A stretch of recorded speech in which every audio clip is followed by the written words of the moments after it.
আল আকসা মসজিদের ইতিহাস, মর্যাদা ও বাস্তবতা।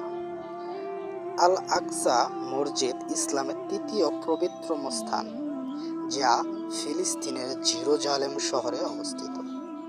পবিত্র কোরআনে আল আকসা নামটিকে সূরা আল ইশারা উল্লেখ করা হয়েছে যে তিনি তার বান্দাকে রাজ্যে নিয়ে গিয়েছিলেন মসজিদুল হারাম থেকে মসজিদুল আকসা পর্যন্ত। এটি ইসলামের অন্যতম শ্রেষ্ঠ নিদর্শন, কারণ এখান থেকেই মহানবী হযরত মুহাম্মদ সাল্লাল্লাহু আলাইহি ওয়াসাল্লাম মিরাজে গমন করেছিলেন। ইতিহাস।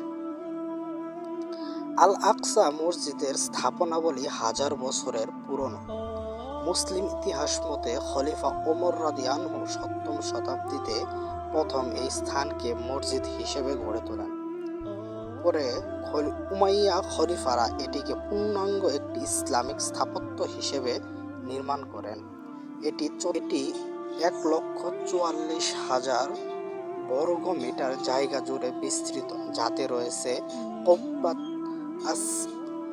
আস-সখরা, সোনালী গম্বুজযুক্ত স্থাপনা, যার নিচে অবস্থিত সেই শিলা যেখান থেকে মিরাজ আরম্ভ হয়েছিল বলে বিশ্বাস করা হয়। ধর্মীয় গুরুত্ব। মুসলিমরা আল আকসা মসজিদকে খুবই গভীর শ্রদ্ধা ও ভালোবাসার চোখে দেখেন।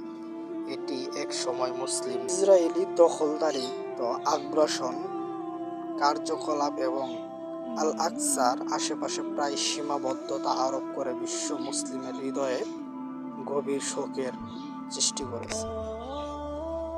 আল আকসা নিয়ে